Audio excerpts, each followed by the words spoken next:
samedi 6 juin 2026 marquait la clôture de la Semaine nationale de l'environnement. À cette occasion, le ministère des Eaux et Forêts, de l'Environnement, du Climat chargé du conflit Homme-Faune a organisé un ensemble d'activités à portée environnementale, en collaboration avec la RGEDD et l'ensemble des parties prenantes.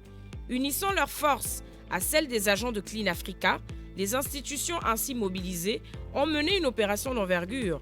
Là, nous sommes au stade de la conscientisation, on montre l'exemple. Vous voyez, il y a des ambassadeurs, il y a des maires, il y a Clean Africa, il y a la direction générale de l'environnement. Pour montrer l'exemple que quand vous voyez ces personnalités, il faut prendre conscience de la nécessité impérieuse que nous avons à préserver notre environnement. Vous regardez notre ville, on est actuellement vers les grands projets, les grands programmes, ville verte, mais on ne peut pas avoir une ville verte si déjà notre environnement est pollué. Pollué des détritus, du plastique, des eaux usées. Et là, simplement parce qu'il y a un problème de discipline sur les populations. Partons du bassin versant d'Arombo à celui de la CNSS en passant par Batavia. De fait, des déchets plastiques ont été collectés, des rues nettoyées et une nouvelle barrière flottante installée au pont de Guégué.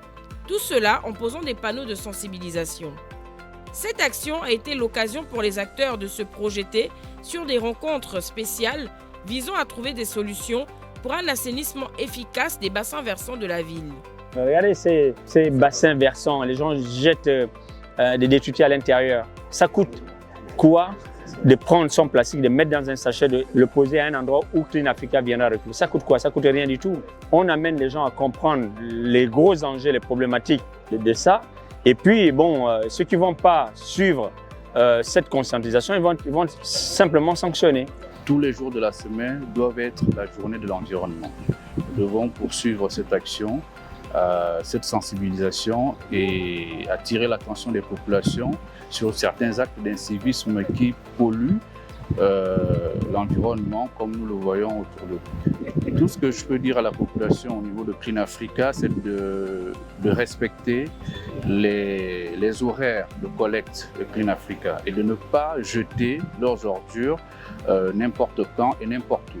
Ils respectent les programmes qui sont mis en place par Clean Africa dans chaque arrondissement, dans chaque quartier.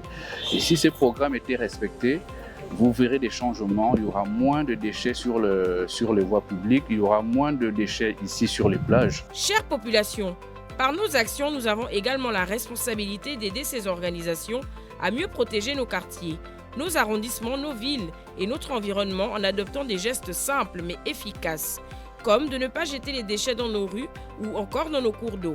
Chers tous, aidez-nous à garder notre environnement propre.